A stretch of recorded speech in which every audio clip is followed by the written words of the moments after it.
his opening statement. Again, just leave your hands up and we'll get questions after that. Coach, whenever you're ready. Yep, you bet. Good morning, and just rolling from South Carolina to Tennessee. Guys start the week, as we always do with Sunday, and just, bringing a good mindset, putting the work into the workouts, wanting to, continue to always learn and get better from the things that happen on a Saturday, and a lot of highlights. Obviously, a lot of things that we always got to continue to clean up, and it's in all phases of the game. But moving to Tennessee, we know we're really looking forward to. Exciting. Obviously, this game is a big deal to to fans and obviously to us, and we understand that's the case for them as well. So looking forward to a really high level, heightened week with preparation and a big game on Saturday. Thank you, Coach. Let's start with Nick, front right. Yeah, following up about Tennessee, what have you been told about this rivalry, or what have you seen from it, maybe from afar? Yeah, I've been told it's a big deal, and I know it's a big deal. You see it from afar, and it's these are the games, much like we've had already won a couple here, and just they're the big ones that are on the schedule. As a coach, they're all big, right, in different ways, and you take one at a time. But we certainly understand the significance of the rivalry, and guys are going to be very motivated to go out and do their best and prepare well and be great on Saturday. Charlie? Just sitting at the midway point in the regular season, how would you assess the defense's play from an execution standpoint? Yeah, I think there's every week something a little different that presents itself. I know the last couple of weeks, the big thing that's been focused on has been getting off the field. And so, you look at yards per play, and we're making some teams earn it, but we just got to get off the field. And when those drives continue to stack on top of each other, and there's more plays that your defense is having to play, it starts to wear you down and a little bit more. I think our guys, fortunately we rotate enough in to where we can hang in there for 4 quarters. But there's always going to be little elements, and it's not just defense, but it's offense and areas that are going to pop up, and the way people attack and the way someone may view your schemes or your personnel. And so you continue to work on those things that we know we got to get better at and emphasize, but we also got to be ready for those other things too that just are part of the game, and making sure we got the answers, whether it's schematics or just that our guys are confident going out there and playing.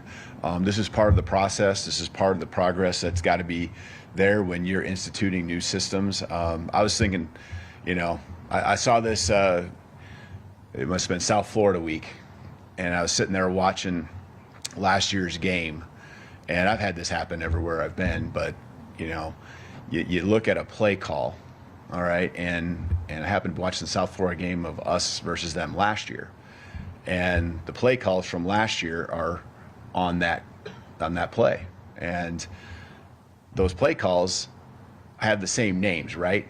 It's just called something different.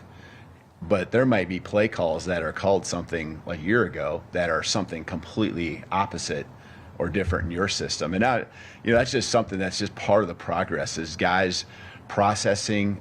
You're throwing something new at our guys to add to our schemes, to add to our concepts and the depth of what we do each and every week. And then they also have to do what we're doing and execute well against whatever we're seeing in front of us. And you try to find that fine balance on running what is your identity, what is your DNA of the systems you run, but also continue to build on those maybe families of what you do well, or continue to just grow, your entire offense, defense, special teams. So this is just part of it. Been through it many times.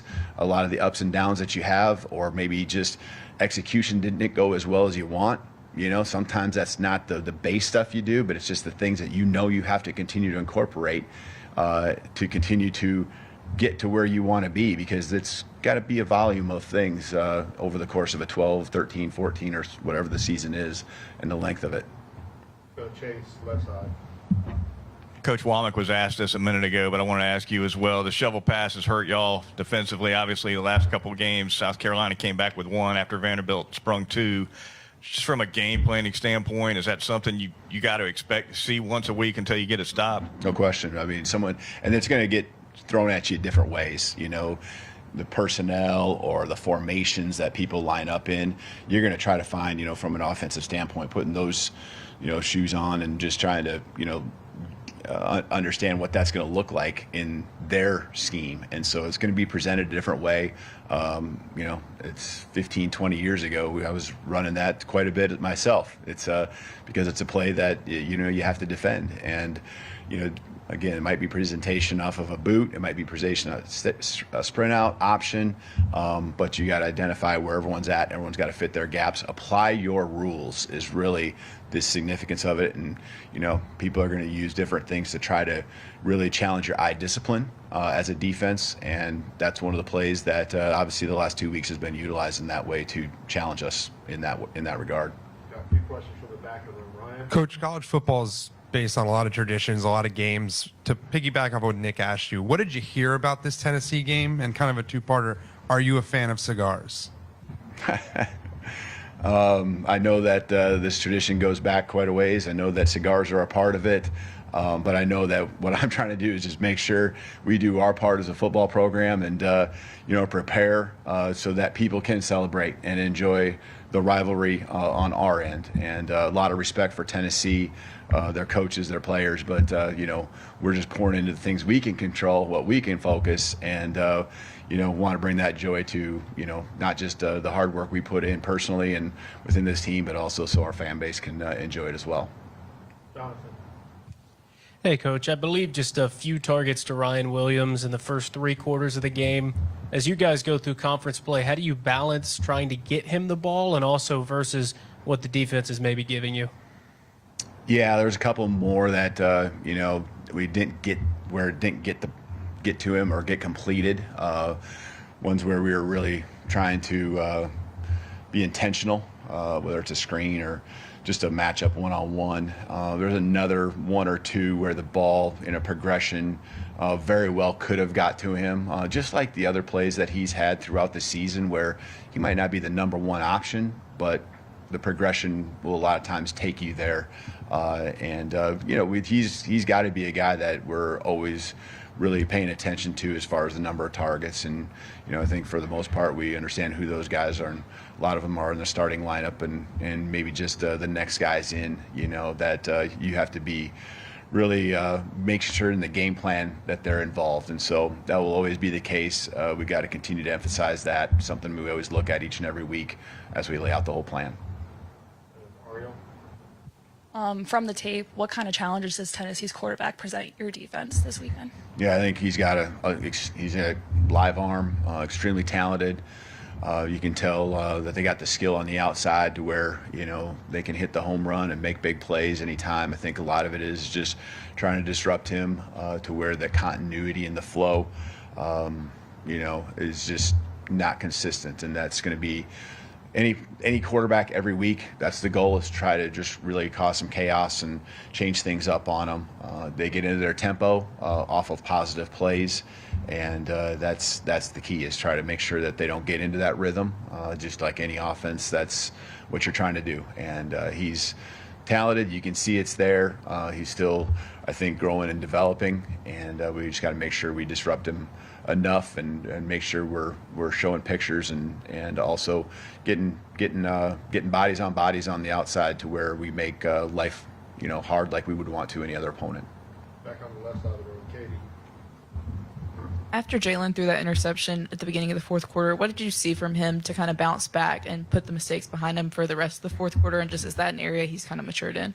Yeah, and I'm really intentional with him because I know how hard he is on himself. And, this is really going back to, I wasn't with him last year, but I know in spring ball and just how he was, and knowing that we are, fighting for each other, fighting with each other. That's just not me and him. That's our football team. When we're in those moments, it's all about moving forward. No regrets when we walk off this football field, knowing we've given everything we've got. And that's just what I try to do when it comes to those times, not just with him, with our whole team, and those tight game moments. We're all in this together, and we want to continue to learn. And so I'm going to remind him, coach him up on the situations we're in, how to apply the things we've talked about, throughout the course of our time together so far, how to learn what's happened in this game, and then just continue to move on. And we just keep stacking these moments on top of these moments.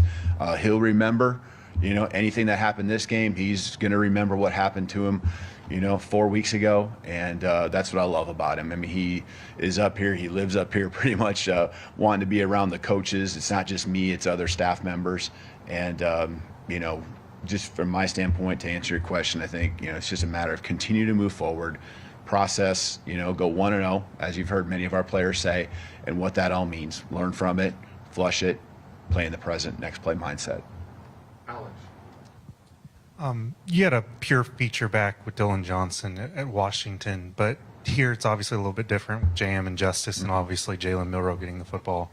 With Jam and Justice, I think they're averaging 15 carries per game between the two of them.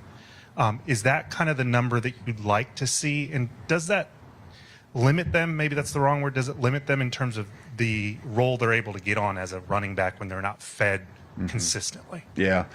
Yeah, I think you want to have two. We were kind of more forced, as you referred to Dylan a year ago, to have that with some injuries to other guys. That number, I think we would love to see that be higher. Now, how come that number is lower? I think it gets taken from, some of J Mills' carries, which, how can you argue with some of that when you're rattling off the runs he's had? There's that fine line on using him and keeping him fresh and using these other guys. I thought Jam and Justice ran very hard. I thought the run game in the Georgia game, I thought we were very close to having some runs that really developed. And I thought there was another level of physicality by our offensive line and an execution that was just not just in practice, but also in the game this close. I thought that would really take the next step in the Vanderbilt game. Felt good about the week of practice because of the flow of the game. Again, probably not as many carries as in touches, but you can see there was an intentionality to what we were doing. And it wasn't just maybe in the run game. It's getting them out and doing different things with them. We've seen, touchdown catches and balls out on routes to both of them. They're very critical to our offense. They're extremely athletic. They can do it all. They're, every down backs in their own right. And we need to continue to grow. And I think we took another step this week. I think South Carolina had a very strong defensive front, not just up front, but tying the linebacker core and how they fit.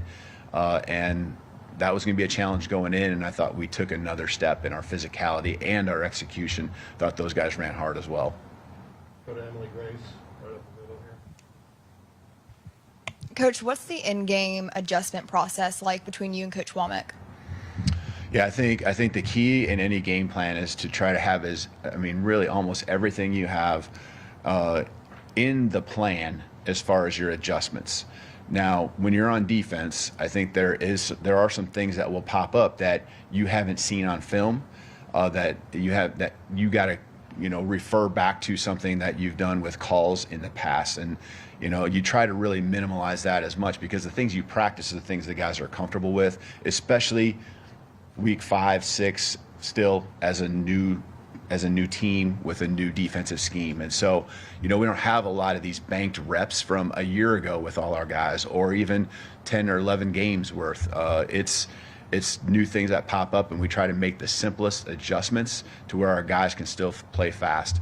Down the road, this will all continue to bank as far as the reps we have, the experiences we have. We can recall on something that we did as an adjustment in the past, hopefully in the future, and execute quicker and better in the games ahead. But as far as the process between he and I, we're just constantly between series, talking on the phones real quick, just like I do with the offensive side, just hearing what the next move is, or for offense would be, hey, what are you thinking the next drive? What's the starter?